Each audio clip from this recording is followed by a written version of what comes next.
안녕하세요. 오늘은 창세기 6장입니다. 자, 읽어볼까요? 사람이 땅 위에서 번성하기 시작할 때 그들에게서 딸들이 나니. 자, 여기에 이렇게 창세기 11장 5절 적어놨죠? 여러분 나중에 한번 꼭 찾아보세요. 이런 성경절들은 제가 중요한 것들만 이렇게 표시해놨습니다. 꼭 한번 참고해 주시길 바랍니다. 자, 이제 사람의 딸들이 낳는데요. 이 사람의 딸은요. 무엇과 달라냐면 여자의 후손과 다른 거예요. 반대죠. 그렇죠?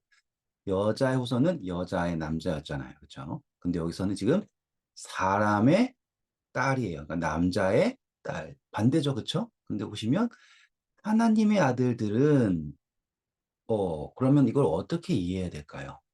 어떤 분들을 이 하나님의 아들들을요. 천사라고 생각하시는 분들이 있어요. 근데 여러분, 성경이라는 것은 기록이에요. 책이잖아요. 그렇죠? 그러면 문맥이 맞아야 합니다. 1장부터 이 6장에까지 단 한 번도 천사가 언급된 적이 없고요.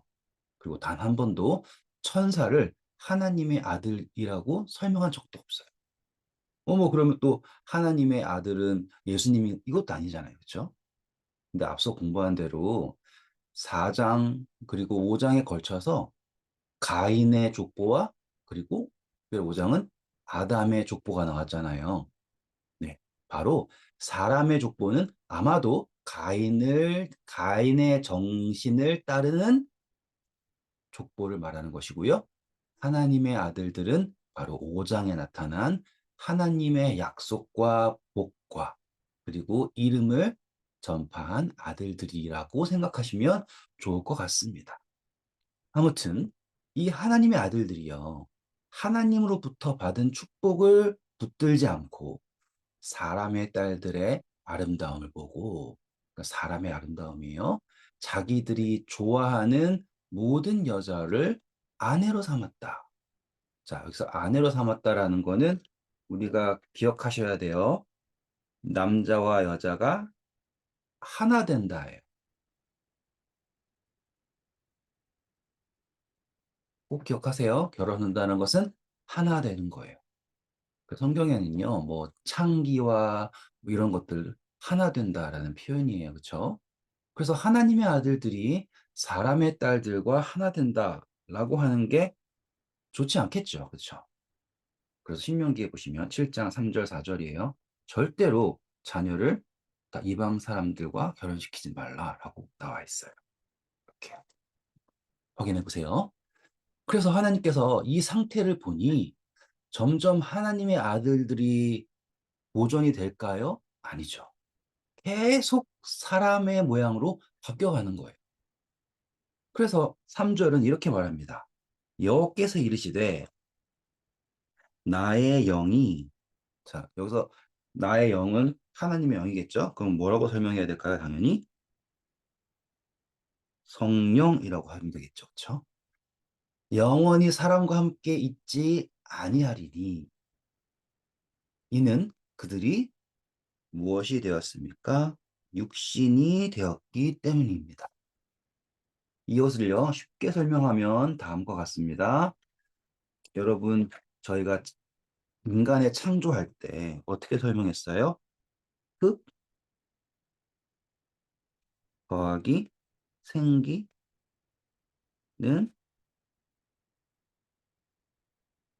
생명이었죠? 그러니까 이 흙이 육신이에요. 생기는 말씀드렸던 것처럼 성령입니다. 따라서 성령을 완전히 잃고 사람의 딸들과 하나 된 존재들, 결국에 흙이 된 거예요. 그들이 육신이 되었음이 너무나 분명해진 것이에요.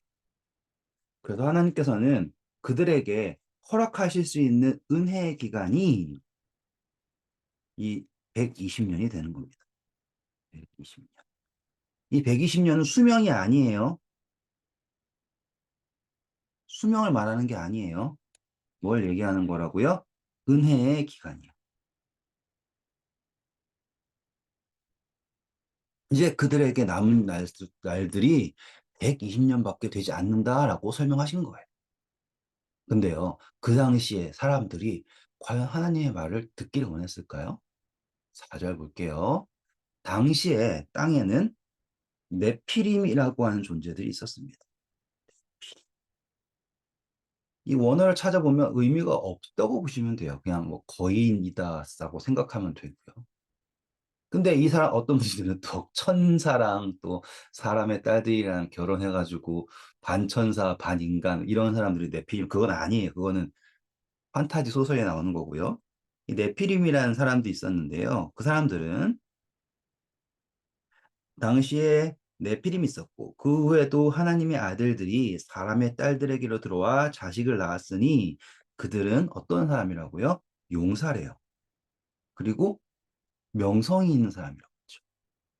저희 가인의 족보 공부할 때 기억나시죠?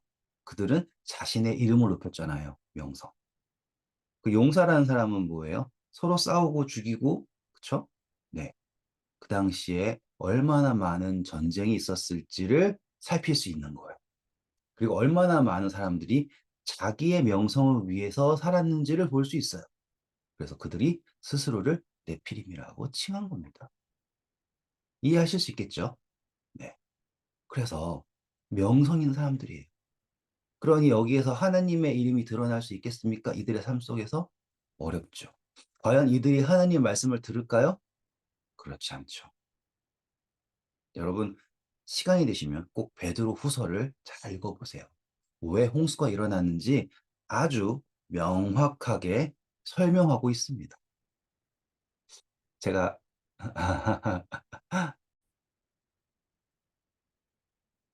제가 그 힌트만 드릴게요. 이렇게 찾아보세요 하면 어려우니까. 베드로 후서, 자, 드릴게요. 베드로 후서 3장 3절부터 6절 이렇게. 네. 꼭 읽어보세요. 그들이 얼마나 악한 모습을 보였는지, 그리고 왜 홍수가 일어났는지를 잘 설명하고 있습니다. 5절입니다. 여호와께서 사람의 죄악이, 오, 드디어 새롭게 등장합니다. 죄악이라고 하는 게 이제 등장을 해요.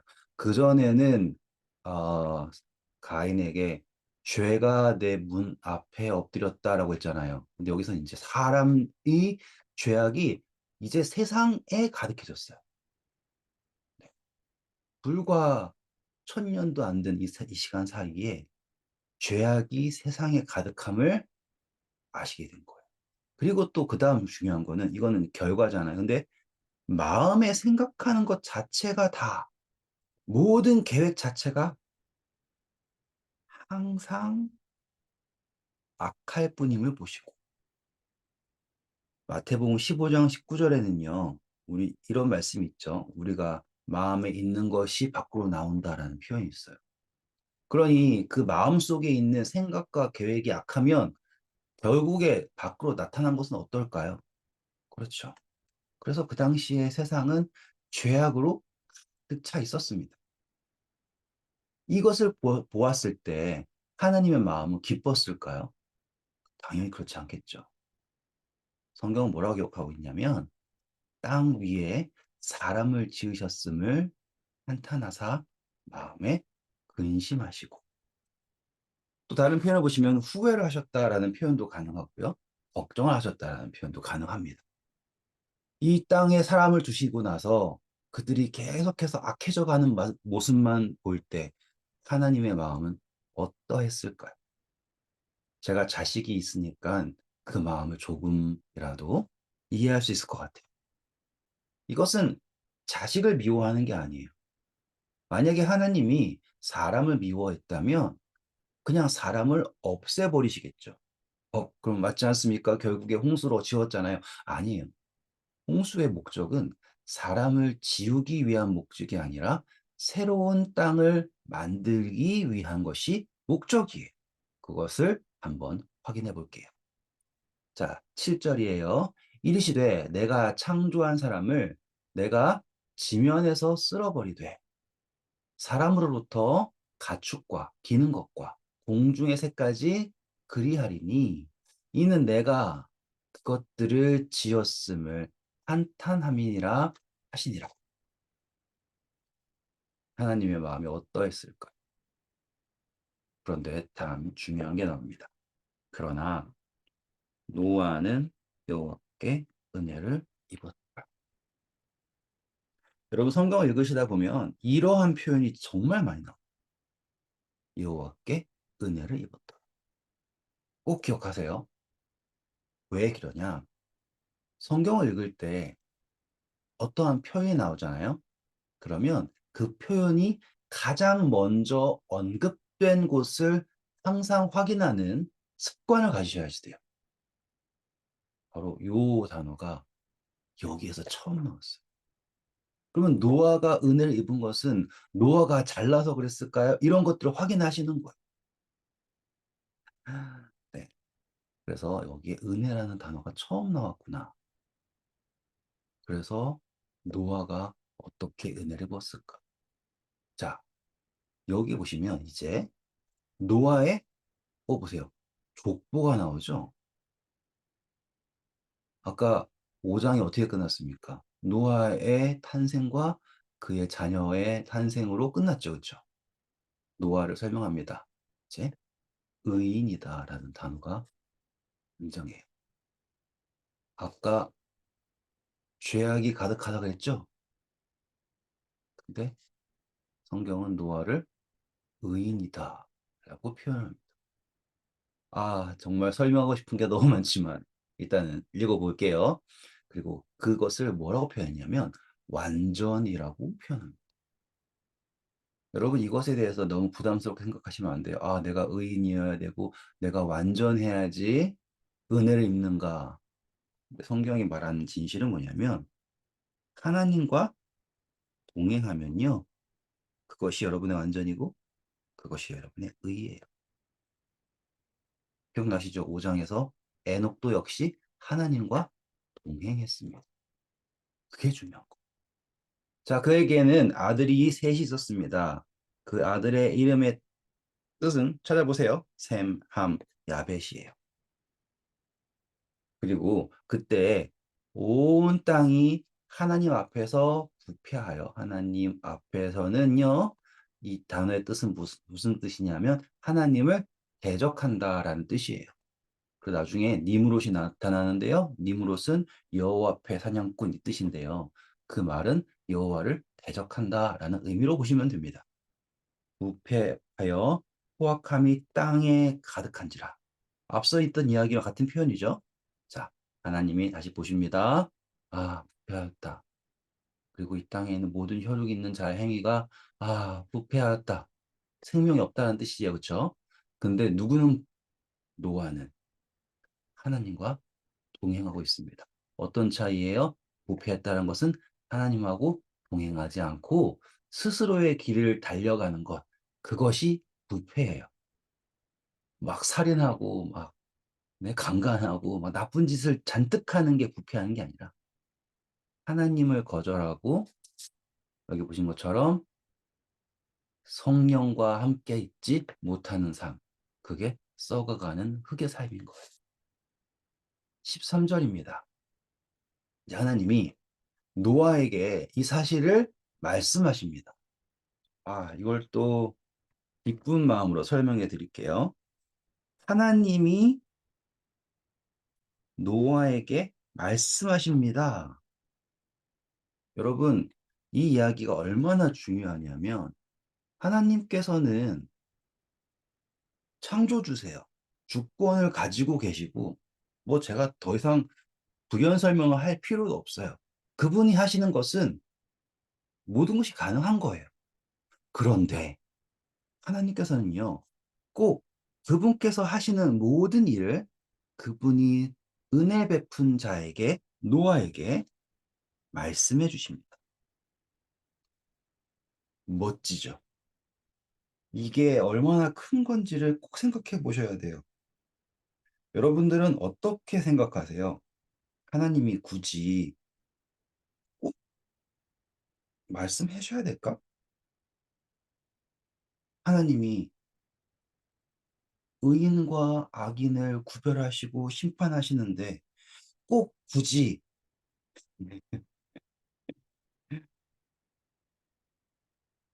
어떻게 생각하십니까? 제가 이 이야기를 시간을 끄는 이유가 있어요. 한 번쯤, 꼭 한 번쯤 하나님께서 왜 여러분들에게 성경 말씀을 주시고 그 성경 말씀 속에서 예언이라는 것을 허락하시고 이 모든 것들을 왜 하시는가? 그게 바로요. 하나님께서 여러분들을 택하셨다라는 증거예요. 그래서 하나님께서는 그의 종 선지자에게 그분의 하실 것을 보이지 아니하시고는 결코 행하지 않으신다라고 하는 말씀이 바로 여기서부터 시작되는 거예요. 하나님이 노아에게 이르시되 모든 혈육 있는 자의 포악함이 땅에 가득하였으므로 그 끝날이 내 앞에 이르렀으니 내가 그들을 땅과 함께 멸하리라. 노아는 이 소식을 듣고 어떠했을까요? 놀랐을까요? 사실 여러분 노아의 할아버지 이름 뭐라고요? 무두셀라. 이것은 새로운 이야기가 아니었어요. 노아는 에녹이 전했던 것처럼 무두셀라가 전했던 것처럼 라멕이 전했던 것처럼 그 역시 하나님의 그 심판에 관한 복음을 전파하고 있었어요. 그리고 하나님께서는 노아에게 너는 고페르나무로 뭐 이 고페르나무가 뭐 어떤 나무인지 저는 정확하게 모르지만 고페르나무로 너를 위하여 방주를 만들되 그 안에 칸들을 막고 역청을 그 안팎에 칠하라 하고서는 처음으로 이 방주를 만들라고 명령하십니다. 이것을 한 번만 강조해 줄게요. 만들으라 그랬어요. 한 번도 뭔가를 만들으라는 명령이 없죠. 근데 만들어라. 지어라. 내가 만들 방주는 이러하니 그리고서는 길이를 주십니다. 300규빗, 50규빗, 30규빗. 이상하죠? 아니 하나님이 그냥 구원하시면 될 걸 왜 꼭 굳이 노아에게 방주를 만들라고 하셨을까? 그리고 임의로 하면 안 돼요. 정확한 규격을 주십니다. 거기에 창을 내되 위에서부터 한 규빗을 내고 문은 옆으로 내고 상중하 3층을 할 것이고 세세하죠? 분명히 거기에 의미가 있을 거예요. 나중에 성서를 공부할 때 제가 다시 한번 설명해 드리도록 할게요. 넘어가시면 내가 홍수를 땅에 일으켜 무릇 생명의 기운이 있는 모든 육체를 천하에서 멸절하리니 무엇이 죽는다? 땅이 있는 것들은 다 죽어요. 자, 여기서 이제 생명의 기운은 코에 숨이 있는 모든 것은 땅에 있을 때 다 죽는다라고 표현합니다. 그러나 너와 내가 멋진 단어 나옵니다. 뭘 하신다고 합니까? 내 언약을 세우리니. 어떻게 설명해 드릴까요? 말씀드렸죠?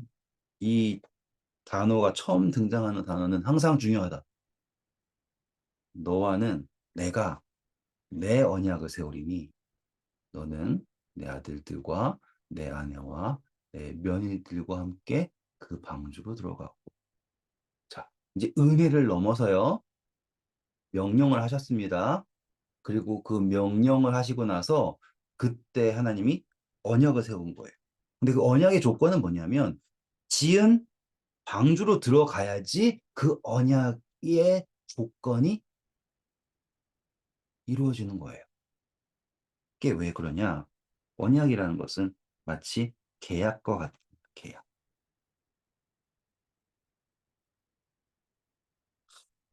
나중에 우리 아브라함을 공부할 때 거기도 언약이 등장하거든요. 그때 더 자세하게 설명해 드릴게요. 자, 그래서 하나님이 노아와 언약을 세우기 위해서 그에게 요구한 것이 바로 방주를 짓고 방주 안으로 들어가라는 거예요. 방주로 들어가는 거예요. 그리고 하나님께서는요, 혈육이 있는 모든 생물을 너는 각기 암수 한 쌍씩 방주로 이끌어들여 너와 함께, 너와 함께입니다. 함께 생명을 보존하게 하되 새가 그 종류대로 가축이 어떻게 해요? 그 종류대로 땅에 기는 모든 것이 그 종류대로 지금 창조와 매우 흡사하지 않습니까? 그렇죠? 이걸 제가 그냥 짧게 설명해 드리면 하나님이 아담을 창조하시고 에덴 동산에 주셨죠? 에덴 동산에 딱 온 다음에 하나님이 동물들을 다 에덴 동산으로 이끌어 오셨죠. 종류대로.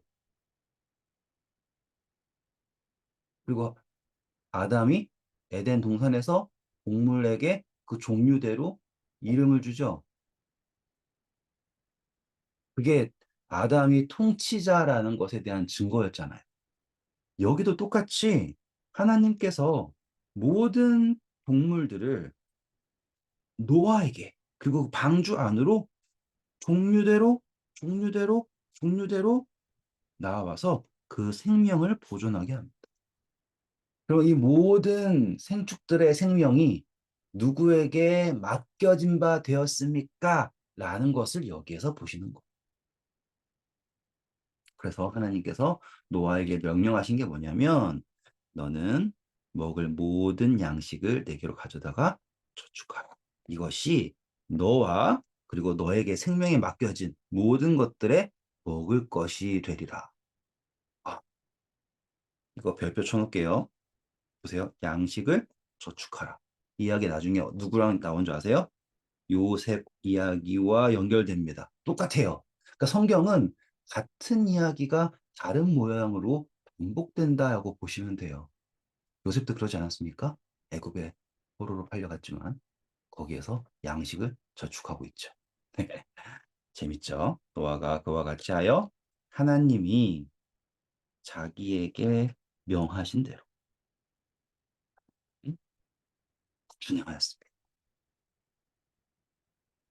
여기 출애굽기 39장 42절 43절 읽어보세요. 그것은 뭘 말하고 있냐면 성소를 말하고 있는데요. 노아가 방주를 지은 것처럼 모세는 하나님이 명령하신 대로 성소를 지었어요. 명하신 대로. 다시 말해서 그 당시에 배가 한 척도 없었진 않았겠죠. 누군가는 만들었을 수 있습니다. 1000년 가까이 살았는데 그렇죠? 근데 아무리 튼튼한 배도 홍수를 이기지 못했어요.